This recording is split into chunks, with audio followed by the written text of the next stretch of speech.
నమస్తే ఎట్టున్నారు బాగున్నారా అంతా God of masses Nandamuri Balakrishna నటించిన డాకు మహారాజ్ మూవీ ఫెస్టివల్ సీజన్లో దుమ్ము లేపేస్తుంది.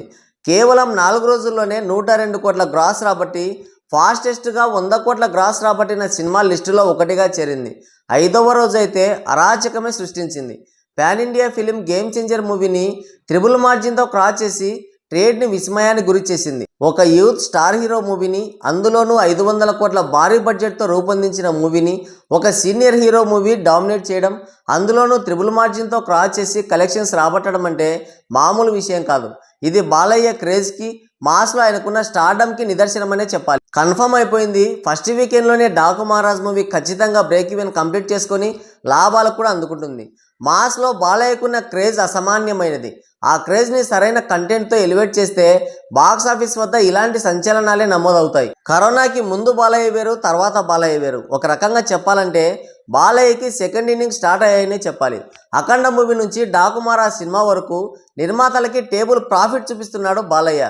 రిలీజ్ తర్వాత బయ్యర్లకి కళ్ళు చెదిరే లాభాలు కూడా అందిస్తున్నాడు. అందుకనే బాలయ్య సినిమాలంటే హాట్ కేకులు అమ్ముడుపోతున్నాయి. బాలయ్య సినిమాలు అఖండ సినిమా నుండి సినిమాకి బడ్జెట్ పెరిగిపోతుంది, బిజినెస్ పెరిగిపోతుంది, ప్రాఫిట్స్ కూడా పెరిగిపోతున్నాయి. వరుసగా 3 సార్లు 100 కోట్లకు పైగా కలెక్షన్స్ రాబట్టి దుమ్ము లేపాడు బాలయ్య. అది కూడా ఏజ్కి తగ్గ క్యారెక్టర్లు వేసుకుంటూ డిఫరెంట్ స్టైల్ ఆఫ్ డైరెక్టర్స్తో వర్క్ చేస్తూ టాక్ ఆఫ్ ది ఇండస్ట్రీగా మారిపోయాడు. ఎక్స్పెక్టేషన్స్కి తగ్గట్టుగానే సినిమాకి పూర్తి పాజిటివ్ టాక్ రావడంతో ఎక్సలెంట్ ఆక్యుపెన్సీతో రన్ అవుతూ దుమ్ము లేపే కలెక్షన్స్తో ముందుకెళ్తోంది సినిమా. Ceded, Nizam, Uttarandhra, east west, overseas అనే తేడా లేకుండా పోటీలో ఉన్న అన్ని సినిమాలని డామినేట్ చేస్తూ దూసుకెళ్తోంది డాకు మహారాజ్. గుంటూరు, నెల్లూరు, ఈస్ట్ వెస్ట్ ఆ సైడ్స్లో ఆల్రెడీ బ్రేక్ ఈవెన్ కంప్లీట్ చేసుకుని లాభాలు కూడా తీసుకుంటుంది డాకు మహారాజ్ మూవీ. ఇక కర్ణాటక అండ్ ఓవర్సీస్లో మాత్రం ఈ రోజుతో బ్రేక్ ఈవెన్ కంప్లీట్ చేసుకుంటుంది. ఇక సీడెడ్ అండ్ నైజాంలో మాత్రం బ్రేక్ ఈవెన్కి ఇంకా 2 రోజులు టైం పట్టే అవకాశం ఉంది. ఎందుకంటే డాకు మహారాజ్ మూవీకి చాలా తక్కువ థియేటర్లు ఇచ్చాడు నైజాంలో దిల్ రాజు. ఒకవైపు తను నిర్మించిన గేమ్ చేంజర్ అండ్ సంక్రాంతికి వస్తున్నాం సినిమాలకి ఎక్కువ థియేటర్లు అలాట్ చేసుకొని తను డిస్ట్రిబ్యూట్ చేసిన గేమ్ చేంజర్కి మాత్రం చాలా తక్కువ థియేటర్లు ఇచ్చాడు దిల్ రాజు. ఇది సినిమాని పూర్తిగా దెబ్బేసింది. డాకు మహారాజ్ మూవీ వరల్డ్ వైడ్గా 120 కోట్ల గ్రాస్, 75 కోట్ల షేర్ రాబట్టి బీభత్సం చేసింది బాక్సాఫీస్ వద్ద. బ్రేక్ ఈవెన్కి జస్ట్ 7 కోట్ల దూరంలో మాత్రమే ఉంది. ఈ రోజు రేపట్లో బ్రేక్ ఈవెన్ కంప్లీట్ చేసుకొని లాభాలు కూడా తీసుకుంటుంది. వరుసగా 4 సార్లు 4 బ్లాక్ బస్టర్ సినిమాలు ఇచ్చిన ఏకైక హీరోగా బాలయ్య ఒక రేర్ రికార్డ్ పెట్టాడు. ఇక రామ్ చరణ్ నటించిన గేమ్ చేంజర్ సినిమా విషయానికి వస్తే సినిమా ఎక్కడ కూడా ఇంట్రెస్టింగ్ నెంబర్స్ పెట్టిందే లేదు. ఈ సినిమా మొదటి రోజు నుంచి అండర్ పర్ఫామ్ చేస్తూనే ఉంది. అసలే వరుస ఫ్లాప్స్తో కొట్టుమిట్టాడుతున్న దిల్ రాజుకి గేమ్ చేంజర్ మూవీ పెద్ద గుదిబండలా మారింది.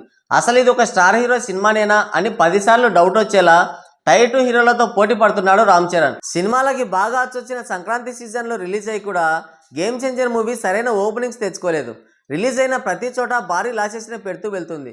ఇక డౌట్ లేదు, ఆచార్య కంటే ఇండియన్ 2 సినిమా కంటే కూడా భారీ ఫ్లాప్గా నిలవబోతుంది సినిమా. ఇప్పటికే వెంకీ బాలయ్య దెబ్బకి పూర్తిగా డల్ అయిన గేమ్ చేంజర్ ఫస్ట్ వీకెండ్ తర్వాత పూర్తిగా వాషౌట్ అయిపోయే అవకాశం ఉంది. ఇప్పటికైతే గేమ్ చేంజర్ మూవీ 98 కోట్ల షేర్, 172 కోట్ల గ్రాస్ కలెక్షన్స్ రాబట్టింది వరల్డ్ వైడ్గా. పోస్టర్లో చూపించిన 186 కోట్లు రాబట్టడానికి కూడా ఇంకా 2 రోజులు టైం పట్టే అవకాశం ఉంది. మొత్తానికైతే గేమ్ చేంజర్ మూవీ పైన డాకు మహారాజ్ మూవీ పూర్తిగా డామినేట్ చేస్తూ వెళ్తుంది. మరి Daaku Maharaj and game changer సినిమాల గురించి మీరేమనుకుంటున్నారు? వాటికి వచ్చే కలెక్షన్స్ పైన మీ అభిప్రాయం ఏంటి అనేది కింద కామెంట్ చేయండి. ఇంతసేపు వీడియో చూశారంటే సాహసమనే చెప్పొచ్చు. నచ్చితే ఒక లైక్ వేసుకోండి, వీలైతే సబ్స్క్రైబ్ చేసుకొని నాకు సపోర్ట్ చేయండి. Okay, thank you.